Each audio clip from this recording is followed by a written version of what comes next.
अच्छे दोस्त और अच्छे व्यक्ति की पहचान कैसे करें और दूसरे की सच्ची सहायता करने वाले व्यक्ति की पहचान कैसे करें। कैसे जाने कि यह दोस्त हमें धोखा नहीं देगा और कैसे पता करें कि कौन व्यक्ति हमारी मदद करेगा। दोस्तों, एक दूसरे की मदद करना जिससे हर मनुष्य का मन सदाचारी व नैतिकता से भर जाता है और वह सौभाग्यशाली जीवन जीता है। और वही मनुष्य समाज में एक अच्छे इंसान की भूमिका निभाता है। ऐसे व्यक्ति की पहचान कैसे करें जो दूसरे की मदद करके एक अच्छे दोस्त और अच्छे इंसान कहलाते हैं। तो आइए जानते हैं एक कहानी के माध्यम से। मित्रों, आपसे निवेदन है कि पूरा सुने, क्योंकि हर एक व्यक्ति को एक सच्चे मित्र की जरूरत होती है ताकि बुरे वक्त में आपका साथ दे। एक बार एक शिष्य गौतम बुद्ध से पूछता है कि हे गुरुवर, सच्ची सहायता करने वाले व्यक्ति की पहचान कैसे करें। शिष्य की बात सुनकर बुद्ध मुस्कुराए और बोले, एक जंगल में एक बहुत बड़े पेड़ पर एक चिड़िया का घोंसला था जिसमें चिड़िया के दो छोटे छोटे बच्चे भी थे। मादा चिड़िया अपने बच्चों की देखभाल करती थी और नर चिड़िया बच्चों के लिए रोज भोजन की व्यवस्था करता था। दोनों मिलकर बच्चों का पालन पोषण अच्छे से देखभाल कर रहे थे। लगभग 4 सप्ताह बीत चुका था, बच्चों के पंख भी निकल आए थे, लेकिन अभी उन्हें उड़ना नहीं आता था। दोनों नन्हे बच्चों को एक दिन उनके माता पिता उड़ना सिखा रहे थे। उन दोनों बच्चों में उड़ने की बहुत लालसा थी और थोड़ा थोड़ा उड़ने भी लगे थे। लेकिन उसी रात को बादलों में बारिश आने की संभावना होने लगी और देखते ही देखते जोरदार आंधी तूफान आने लगती है।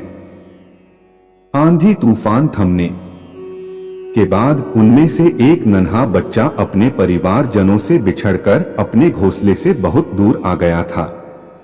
उस नन्हे बच्चे को अभी उड़ान भरने के लिए अच्छे से नहीं आता था। उसने उड़ना सीखना अभी शुरू ही किया था। उधर नन्हे बच्चे के परिवार वाले बहुत परेशान थे और उसके आने की राह देख रहे थे। इधर नन्हा बच्चा भी समझ नहीं पा रहा था कि वो अपने घोंसले और माता पिता तक कैसे पहुंचे। वह उड़ान भरने की काफी कोशिश कर रहा था, पर बार बार कुछ ऊपर उठकर गिर जाता है। कुछ दूर से एक पेड़ से एक अनजान परिंदा अपने दोस्त के साथ ये सब कुछ बड़े गौर से देख रहा था। कुछ देर देखने के बाद वो दोनों परिंदे उस नन्हे बच्चे के पास आ पहुंचे। नन्हा बच्चा उन्हें देख के पहले घबरा गया और फिर उसने सोचा शायद ये उसकी मदद करें और उसे घर तक पहुंचा दें। अनजान परिंदा ने उस नन्हे बच्चे से कहा, क्या हुआ? नन्हे बच्चे काफी परेशान हो। नन्हा बच्चा बोला, मैं रास्ता भटक गया हूं और मुझे शाम होने से पहले अपने घर लौटना है। मुझे उड़ना अभी अच्छे से नहीं आता है और मेरे घर वाले बहुत परेशान हो रहे होंगे।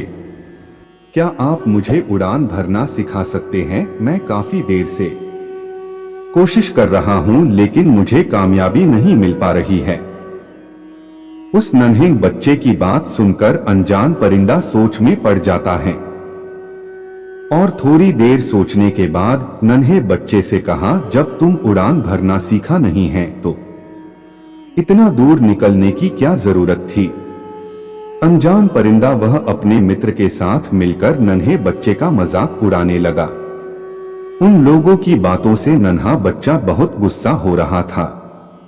अनजान परिंदा हंसते हुए बोला, देखो हम तो उड़ान भरना जानते हैं और अपनी मर्जी से कहीं भी जा सकते हैं। इतना कहकर अनजान परिंदे ने उस नन्हे बच्चे के सामने पहली उड़ान भरी। वह फिर थोड़ी देर बाद लौटकर आया और 2-4 कड़वी बातें बोलकर पुनः उड़ गया और ऐसा उसने 5-6 बार किया। और जब इस बार वो उड़ान भर के वापस आया तो नन्हा बच्चा वहां नहीं था। अनजान परिंदा अपने मित्र से कहा, नन्हे बच्चे ने उड़ान भर ली ना? उस समय अनजान परिंदे के चेहरे पर खुशी झलक रही थी। मित्र परिंदा ने कहा, हाँ नन्हे बच्चे ने तो उड़ान भर ली, लेकिन तुम इतना खुश क्यों हो रहे हो? मित्र, तुमने तो उसका कितना मजाक बनाया। अनजान परिंदा अपने मित्र से कहा, है मित्र, तुमने मेरी सिर्फ मजाक उड़ाने वाली बात पर ध्यान दिया है, लेकिन नन्हा बच्चा मेरी नकारात्मकता पर कम और सकारात्मकता पर ज्यादा ध्यान दे रहा था। इसका मतलब यह है कि उसने मेरे मजाक को अनदेखा करते हुए मेरी उड़ान भरने वाली चाल पर ज्यादा ध्यान दिया और वह उड़ान भरने में सफल हुआ। अनजान परिंदे की यह बात सुनकर मित्र परिंदा ने कहा, जब तुम्हें उसे उड़ान भरना सिखाना ही था तो उसका मजाक बनाकर क्यों सिखाया? अनजान परिंदा बोला, मित्र, नन्हा बच्चा अपने जीवन की पहली बड़ी उड़ान भर रहा था और मैं उसके लिए गैर था। अगर मैं उसको सीधे तरीके से उड़ना सिखाता तो वह पूरी जिंदगी मेरे एहसान के नीचे दबा रहता और आगे भी शायद ज्यादा कोशिश खुद से नहीं करता। मैंने उस परिंदे के अंदर छिपी लगन देखी थी। जब मैंने उसको कोशिश करते हुए देखा था तभी समझ गया था इसे बस थोड़ी सी दिशा देने की जरूरत है, और जो मैंने अनजाने में उसे समझा दी और वो अपने मंजिल को पाने में कामयाब हुआ। अब वो पूरी जिंदगी खुद से कोशिश करेगा और दूसरों से कम मदद मांगेगा। इसी के साथ उसके अंदर आत्मविश्वास भी ज्यादा बढ़ेगा। मित्र परिंदे ने अनजान परिंदे की तारीफ करते हुए बोला, तुम बहुत महान हो। जिस तरह से तुमने उस नन्हे बच्चे की मदद की वही सच्ची मदद है। मित्रों, सच्चे व्यक्ति की पहचान और सच्ची मदद वही है जो मदद पाने वाले को ये महसूस न होने दे कि उसकी मदद की गई है। बहुत लोग ऐसे होते हैं जो सहायता तो करते हैं पर उसका ढिंढोरा पीटने से नहीं चुकते हैं। तो ऐसी सहायता किस काम की? जो सहायता करते हैं और अपनी बढ़ाई भी करते हैं। मित्रों, गौतम बुद्ध की ये कहानी हम इंसानों के लिए भी एक सीख देती है कि हम लोगों की मदद तो करें पर उसे जताएं नहीं कि हमने आपकी मदद की।